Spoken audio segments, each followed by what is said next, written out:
Assalamualaikum warahmatullahi wabarakatuh. Jumpa lagi dengan saya Maya dalam acara Halo Court. Dalam topik bahasan kita pada hari ini adalah mengenai gugatan sederhana yang biasa disingkat GS. Namun sebelumnya saya ingin menyapa semua orang-orang baik yang berada di luar sana yang tentunya sedang menyaksikan acara ini. Halo orang-orang baik, apa kabar? Insya Allah semuanya sehat ya. Saat ini saya ditemani oleh dua orang narasumber. Yang pertama Ibu Nesya Hapsari, Sarjana Hukum Magister Hukum. Beliau adalah salah satu hakim dari Pengadilan Negeri Tais. Dan Panitra Muda Perdata yaitu Bapak Jumardi Lisman, Sarjana Hukum. Mari sama-sama kita sapa beliau. Selamat pagi Bu Nesya, Selamat Bapak pagi, Jumardi. Bu Apa Maya. kabar hari ini? Alhamdulillah baik. Kelihatannya memang sehat semua ya. Langsung saja untuk topik bahasan kita pada hari ini mengenai gugatan sederhana. Kayaknya langsung ke Ibu Nesya ya mungkin ya, Bu ya. Baik, silahkan. Maksud dari gugatan sederhana itu sendiri apa, Bu? Jadi kalau secara garis besar ya, bahwa gugatan sederhana itu adalah tata cara pemeriksaan di persidangan untuk perkara gugatan perdata di mana kerugiannya itu tidak lebih dari 500 juta. Gitu. Dan di mana ini pemeriksaannya, tata caranya dan pembuktiannya itu sangat sederhana. Pengaturannya tentang gugatan sederhana ini ada di Perma nomor 4 tahun 2019 tentang perubahan atas Perma nomor 2 tahun 2015 tentang cara penyelesaian gugatan sederhana. Berarti ada nilai gugatan maksimal di sana Iya, ya. betul sekali. Nanti bisa dikategorikan bahwa itu gugatan sederhana. Iya, Gitu. betul. Kalau untuk nilai gugatan yang tahun 2015 dengan 2019 itu sendiri beda jauh atau gimana? Jadi Berapa kalau nilainya? di Perma nomor 2 tahun 2015 ya, memang maksimal itu hanya 200 juta. Namun setelah diperbaharui dengan Perma nomor 4 tahun 2019, nilai gugatannya dinaikkan menjadi 500 juta rupiah. Baiklah. Kalau untuk perkara gugatan sederhana itu sendiri apa saja, Bu? Jadi memang Perma nomor 4 tahun 2019 itu sudah mengatur secara limitatif apa-apa saja sih yang bisa diajukan melalui gugatan sederhana. Yang pertama adalah wan prestasi atau ingkar janji, dan yang kedua adalah perbuatan melawan hukum. Dan juga diatur pula apa-apa yang tidak bisa diajukan melalui gugatan sederhana. Yang pertama adalah perkara-perkara yang penyelesaiannya harus melalui pengadilan khusus, misal hak atas kekayaan intelektual atau perselisihan hubungan industrial atau peradilan pajak. Kemudian sengketa hak atas tanah juga tidak bisa diajukan melalui mekanisme gugatan sederhana. Oh, itu sudah ada di dalam atau nomor 4 2019 itu Ya, tadi, Bu, betul, sudah diatur limitatif. Berarti kualifikasi untuk gugatan sederhana itu sendiri hanya 2 gitu, Bu ya? Ya, betul sekali. Sekarang saya ke Pak Jumardi mungkin ya, Pak ya. Kalau untuk prosedur pendaftaran gugatan sederhana itu sendiri bagaimana, Pak? Sekalian persyaratannya ini, Pak. Begini, untuk prosedur pendaftaran perkara gugatan sederhana ini sebenarnya sangat gampang, Bu. Karena kita di sini juga di Pengadilan Negeri Tais kita udah menggunakan sistem ECOT yang bisa dipantau atau diisi juga melalui online. Adapun persyaratan yang digunakan di dalam gugatan sederhana ini, yang pertama itu ada identitas dari pihaknya, dalam hal ini ada gugatannya, yang isi gugatannya itu harus ada identitas dari penggugat, tergugat, dan ada beberapa barang bukti yang akan diajukan di dalam gugatan sederhana itu. Adapun persyaratan tersebut diisi atau diinput di dalam ECOT itu langsung nanti kita bisa langsung ambil langsung dari ECOT, Bu.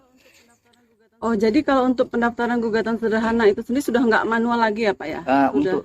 Untuk saat ECOT. ini di Pengadilan Negeri Tais kita udah menggunakan aplikasi yang namanya ECOT. Yang pendaftaran di sini kita laksanakan secara online. Nanti sebelum mereka melakukan pendaftaran, mereka datang ke sini untuk mendapatkan login, user dan password, sehingga mereka bisa mengisi sendiri baik dari rumah ataupun dari tempat lain yang bisa mereka isi secara langsung. Jadi selama ini harus datang ke kantor, pendaftaran sekarang ini udah bisa langsung secara online. Jadi itu maksudnya persyaratannya tadi harus dihapus segala macam, apa memang sudah ada di dalam aplikasi e-court itu sendiri atau mereka harus datang dulu ke pengadilan menanyakan persyaratannya? Gimana? Untuk yang pertama, mereka biasanya datang untuk menerima user atau login yang harus mereka daftarkan ke sini. Nah, di sini mereka harus membawa fotokopi KTP yang asli, terus ada buku rekening yang harus diinput di dalam pendaftaran untuk login atau user yang akan kita berikan.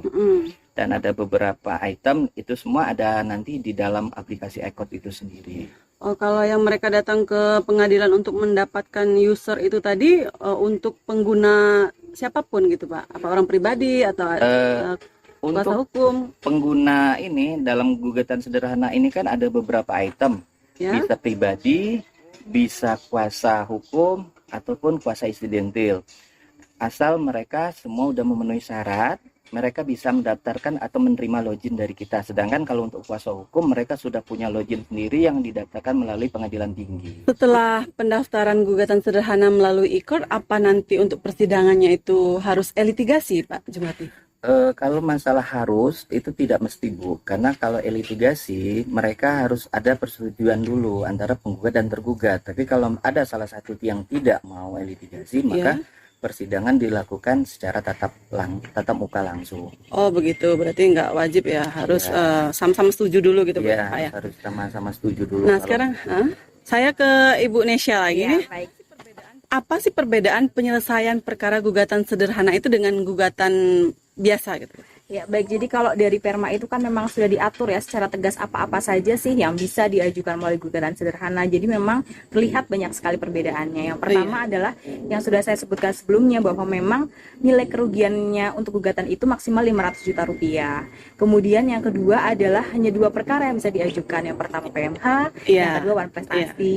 Kemudian yang ketiga adalah prinsipal wajib hadir. Jadi meskipun prinsipal itu sudah menunjuk kuasa, tapi ketika persidangan berlangsung, maka tetap harus hadir dalam persidangan. Ya, begitu. Kemudian yang keempat adalah terkait upaya hukumnya berbeda. Jadi kalau di gugatan biasa itu kan upaya hukumnya banding ya.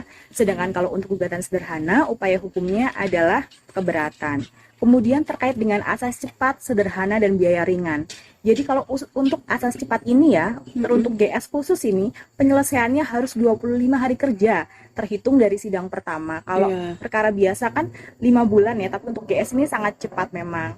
Lalu sederhana di sini di mana pembuktiannya itu tidak ada rekonvensi, tidak ada replik duplik, tidak ada provisi, dan kemudian tidak ada kesimpulan. Kemudian ada keistimewaan nih, jadi misal tergugat mengakui secara utuh seluruh dalil dari penggugat, maka tidak perlu ada pembuktian tambahan. Oh gitu. Jadi cukup ketika pendaftaran kan memang sudah dilampirkan ya bukti tertulis yang sudah dilegalisasi, itu cukup diperiksa itu saja. Jadi nggak perlu lagi nih ada penggugat menambah bukti surat atau tergugat menambah bukti surat. Begitu pula tidak perlu ada saksi. Kemudian terkait biaya ringan di sini bahwa karena di GS ini ada ketentuan bahwa masing-masing pihak itu penggugat satu, tergugat satu, kecuali memang mereka memiliki kepentingan hukum yang sama.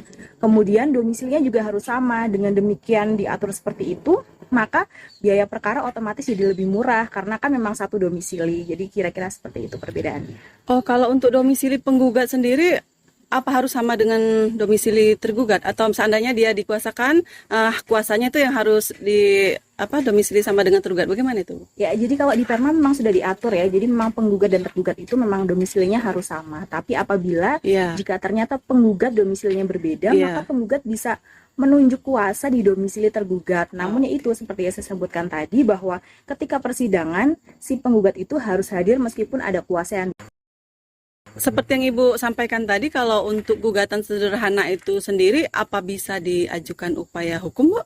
Ya, betul sekali. Tadi saya menyampaikan ya bahwa bedanya kalau gugatan biasa kan upaya hukumnya banding, sedangkan gugatan sederhana ini upaya hukumnya keberatan.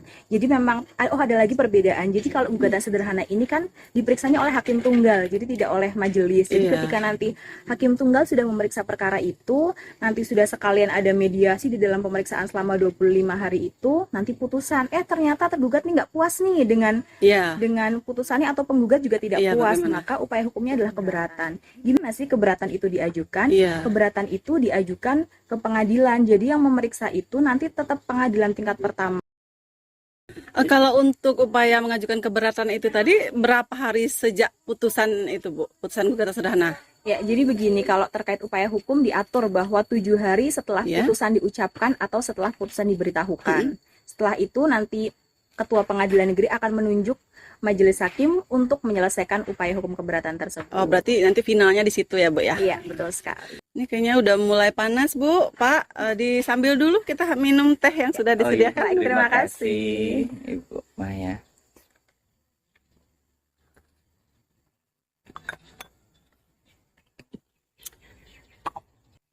Kalau untuk kendala dalam pendaftaran gugatan sederhana itu sendiri apa Pak Jumatli? Untuk saat ini yang sering menjadi kendala kita dalam pendaftaran gugatan sederhana ini jaringan, Mbak. Karena kita di sini juga daerah baru kan, pemekaran juga, jadi jaringan internet yang kadang-kadang menjadi kendala di sini. Karena jaringan internet di sini kadang-kadang nggak stabil, jadi pas mereka mau menyimpan, internet keputus, otomatis mereka harus mengulang lagi menginput dari awal. Oh, tapi kan Itu di mereka aplikasi. nggak harus daftar di sini cuma Ya. mendapatkan login user tadi Ya, Pak ya. makanya itu. Oh begitu. Tapi biasanya kalau untuk pendaftaran melalui GS itu sendiri mereka minta bantuan dari sini atau mereka daftar sendiri dari rumah? Atau Kita dari mana? biasanya di sini selama ini kita kalau mereka memang bisa ngisi sendiri, kita usahakan mereka untuk ngisi sendiri. Tapi apabila mereka tidak bisa, nanti kita bantu untuk membantu mereka dan menjelaskan apa-apa aja yang harus diisikan di dalam aplikasi Ecode tersebut Oh ya untuk baik. pendaftarannya. Terima kasih Pak. Ibu Nesya, kalau seandainya nih Bu ya, ada gugatan sederhana yang diajukan oleh pihak, tapi setelah di proses persidangan ternyata menurut hakim itu tidak masuk dalam golongan gugatan sederhana. Bagaimana Bu? Jadi begini ya, kalau di gugatan sederhana itu ada istimewanya lagi, bahwa sebelum diperiksa di persidangan, hakim itu ada proses dismisal untuk memeriksa betul nggak sih ini bisa masuk ke gugatan sederhana atau tidak. Jadi memang tidak akan tuh lolos sampai ke persidangan kalau di proses dismisal atau pemeriksaan pendahuluan memang sudah dinyatakan misal nih, wah ternyata pembuktiannya rumit ya, tidak bisa nih kalau 25 hari menyelesaikan ini, maka nanti hakim nggak bisa nih melanjutkan untuk ke persidangan selanjutnya begitu. Oh ya, berarti di dalam Ecode sendiri itu sudah ada fitur penetapan dismisal itu Bu, Pak Jumatli ya? Untuk saat ini ada, Pak. Oh ya. Oke Ibu Nesya lagi, kalau keuntungan dari pengajuan perkara gugatan sederhana itu sendiri apa Bu? Jadi memang terdapat beberapa keuntungan ya. Yang pertama tadi sudah saya sebutkan bahwa memang sangat cepat 25 hari. Ya. Kemudian biayanya murah karena kan domisilinya sama, jadi biaya panggilannya murah gitu ya. Kemudian yang ketiga adalah di sini yang menurut saya sangat menguntungkan karena di mana kalau di gugatan biasa itu hakim kan sifatnya pasif. Namun di gugatan sederhana justru hakim ini justru dituntut untuk aktif gitu ya. Ada beberapa hal yang memang hakim harus aktif dalam mendorong jalannya gugatan sederhana. Yang pertama adalah terkait menjelaskan apa sih gugatan sederhana itu. Kemudian mendorong adanya upaya hukum perdamaian di antara para pihak. Kemudian yang ketiga itu adalah untuk menuntun pembuktian. Jadi nanti penggugat dan tergugat itu akan diberitahu ini harusnya seperti apa pembuktiannya begitu. Dan yang keempat adalah terkait upaya hukum. Nanti akan dijelaskan seperti apa sih upaya hukumnya seperti itu. Oke, baiklah. Banyak sekali keuntungannya berarti ya. Termasuk pendaftaran secara online tadi mungkin berarti akan lebih efisien ya Bapak Ibu. Demikianlah perbincangan mengenai gugatan sederhana, dan bagi orang-orang baik yang masih ingin mengajukan pertanyaan mungkin bisa langsung komentar di channel YouTube ini atau mengirim DM ke media sosial Instagram dan Facebook Pengadilan Negeri Tais. Jangan lupa subscribe, like, comment, and share channel YouTube Pengadilan Negeri Tais. Baiklah, terima kasih kepada narasumber kita, Ibu Nesya, Pak Jumardi atas kesempatannya. Insya Allah ketemu lagi di lain kesempatan. Sampai jumpa orang-orang baik pada episode berikutnya. Salam halo. Halo kok. Wabillahi taufiq wal hidayah. Wassalamualaikum warahmatullahi wabarakatuh.